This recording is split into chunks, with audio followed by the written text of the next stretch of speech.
कर्मचाऱ्यांच्या बदली प्रक्रिया पुढील महिन्यापासून शासनाकडून प्रक्रिया सुरू झालेली आहे। काय आहे सविस्तर वृत्त बघा। चॅनलवर पहिल्यांदा आला असेल तर प्लीज सबस्क्राइब करून बेल बटन दाबायला विसरू नका। तर चला व्हिडिओला सुरुवात करू। बंधूंनो, यंदाच्या वर्षी लोकसभा निवडणुका तसेच त्यानंतर विधान परिषद निवडणुकाच्या आचारसंहितांमुळे कर्मचाऱ्यांच्या बदली प्रक्रियेस ब्रेक लागला होता। तर आता पुन्हा पुढील महिन्यापासून कर्मचाऱ्यांच्या बदली प्रक्रियेस वेग येणार आहे।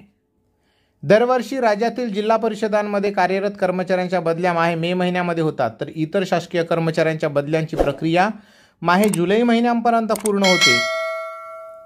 परंतु यंदाच्या वर्षी बदली प्रक्रियेस विलंब होत आहे। तर राज्यात आचारसंहिता उठल्याने कर्मचाऱ्यांच्या बदली प्रक्रियेस पुन्हा एकदा वेग आलेला दिसून येत आहे। बदली प्रक्रियेसाठी राज्य शासनाकडून प्रक्रिया सुरू झाल्याची माहिती समोर येत आहे। राज्यात जिल्हा परिषदातील शाळांमध्ये शिक्षकांच्या बदल्या या जून महिन्याच्या सुरुवातीलाच शैक्षणिक वर्ष सुरू होण्याच्या अगोदरच केल्या जातात, परंतु यंदाच्या वर्षी जून महिना संपत आला तरी देखील बदली प्रक्रिया पूर्ण झालेली नाही। तर सध्या जिल्हा परिषदामध्ये विनंती तसेच आपसी बदल्यांची प्रक्रिया राबवण्यात येणार असल्याची माहिती प्रशासनाकडून देण्यात आलेली आहे।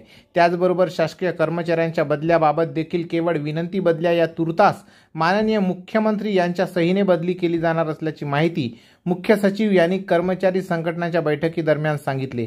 तर राज्यातील सर्वसाधारण बदल्या व प्रशासकीय बदल्याबाबतची प्रक्रिया ही जुलै महिन्याच्या दुसऱ्या आठवड्यापासून राबवण्यात येणार असल्याची माहिती देण्यात आली आहे। यामुळे बदलीची वाट पाहणाऱ्यांसाठी ही आत्ताची महत्त्वपूर्ण अपडेट असणार आहे। हे या वृत्तामध्ये आलेली ही बातमी आहे लोकमत अमरावती पेजवरती। तर तुम्हाला काय वाटते, बदल्या झाल्या पाहिजे की नाही, तुम्ही कमेंट्स करून नक्की लिहा। चॅनलवर पहिल्यांदा आला असेल तर प्लीज सबस्क्राइब करून बेल बटन दाबायला विसरू नका। धन्यवाद। जय महाराष्ट्र।